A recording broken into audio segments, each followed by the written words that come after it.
Darah perwira yang mengalir di tubuh tidak diwarisi daripada keturunan dan nenek moyang. Ia hasil jerih payah, titisan peluh dan keringat.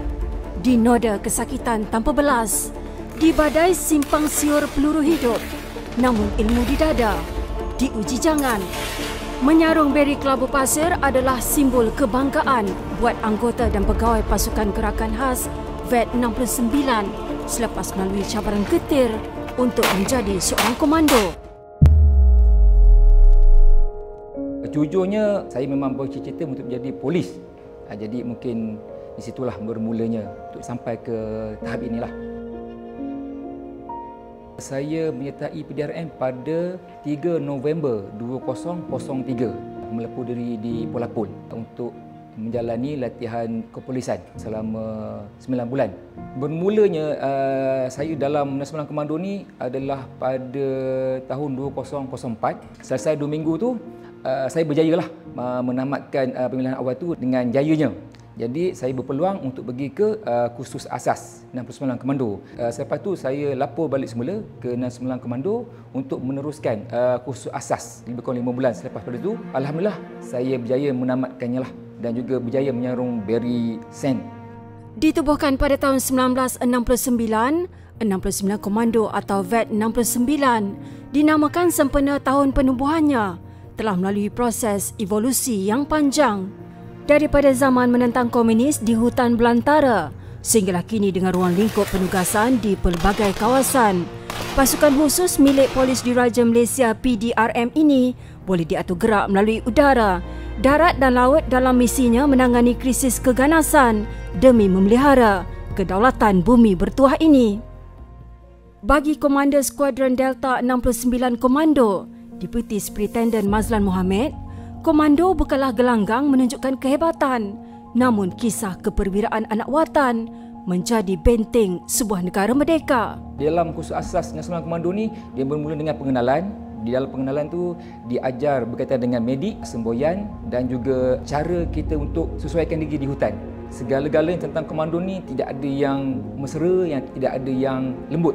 Semuanya keras. Semuanya adalah untuk membentuk diri kita, jati diri kita lah, berubah daripada polis biasa ke satu tahap yang lain, iaitu pasukan khas. Perkara yang memotivasikan saya adalah aku kena buat yang terbaik untuk diri sendiri. Bila ada yang terbaik ni, kita akan cuba. Bukan kita nak untuk menunjukkan diri kita ni kuat apa, bukan.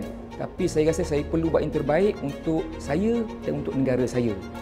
Tempoh yang diperlukan jika keadaan lancar dan teratur, insya-Allah 2 tahun sudah lengkap dengan segala ilmu ataupun segala kemahiran yang kita perlukan untuk menjadi seorang komando. Apabila kita selesai menambahkan kursus-kursus yang wajib ataupun kursus lanjutan selepas daripada asas Nasional Komando tu, kita akan meneruskan dengan latihan-latihan yang telah kita jadualkan setiap tahun. Jadi latihan-latihan ini kita perlu untuk mengekalkan tahap kecerdasan fizikal kita, mental kita serta skill kita.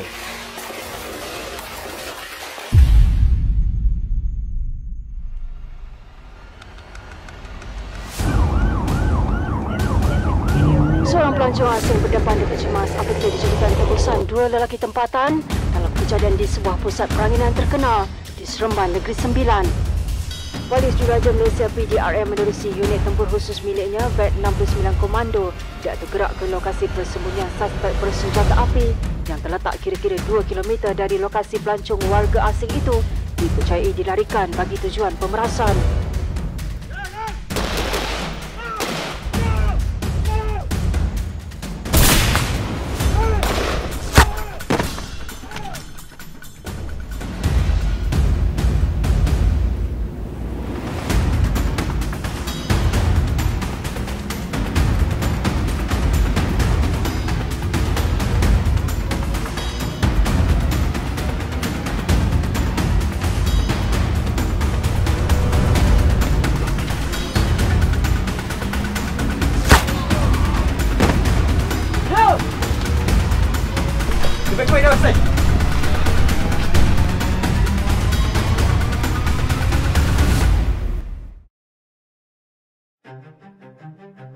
Seperti mana yang kita fahami, unit 69 Komando ini bermula daripada saya dinamakan sebagai fighting in the jungle area.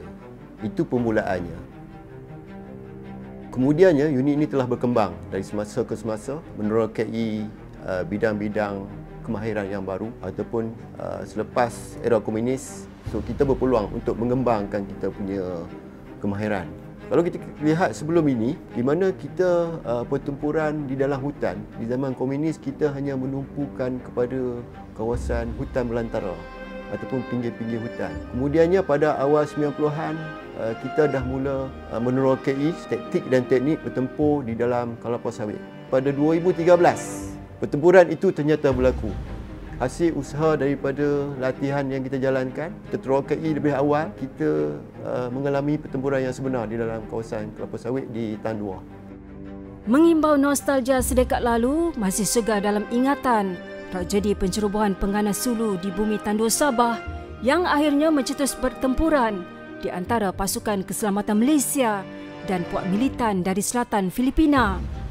Tragedi pencerobohan yang dikaitkan dengan insiden diplomatik mengorbankan 10 nyawa perwira negara menjadi titik sejarah hitam yang tidak mungkin padam daripada memori rakyat Malaysia.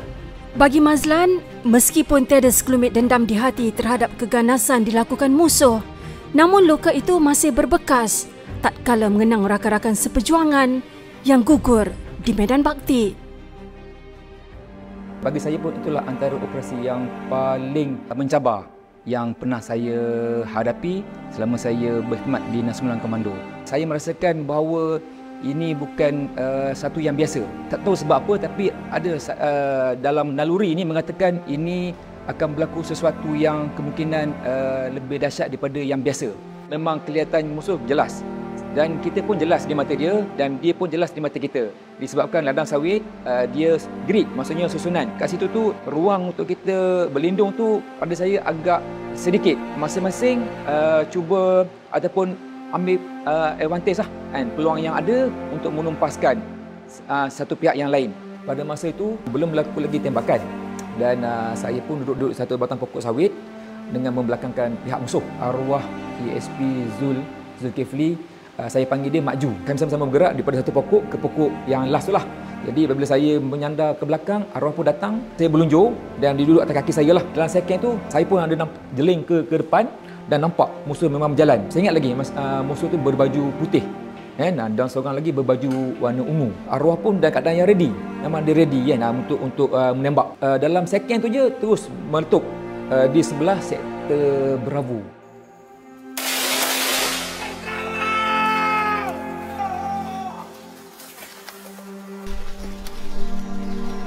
Selepas tembakan pertama tu, saya rasa mungkin dalam 10 ke 20 saat lah saya rasa.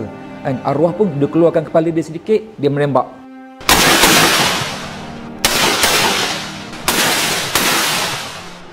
Saya pun duduk menyadar lagi lah macam ni. Dia menembak. Lepas dia menembak tu, saya dengar, Allah. Rupanya arwah yang bersuara, arwah menjerit. Satu peluru telah tepat masuk ke mata dia dan arwah rebah ke bumi lah macam tu.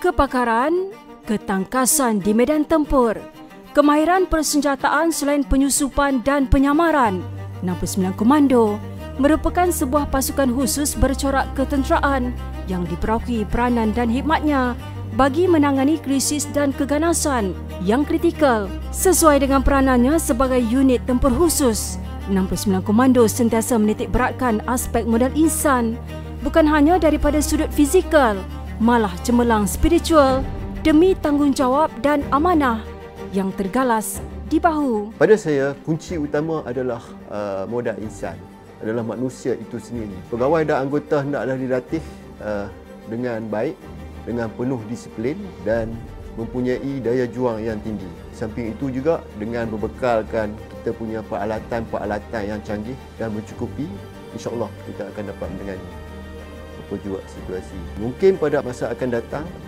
ancaman itu bercorak di luar jangkaan kita, tetapi saya pasti dengan persiapan yang rapi, dengan komitmen, kita akan berjaya. Harapan saya dan juga pesanan saya, kita pasukan keselamatan ni tanggungjawab dia amat besar. Sebabnya untuk mengekalkan keselamatan ni bukan satu perkara yang mudah.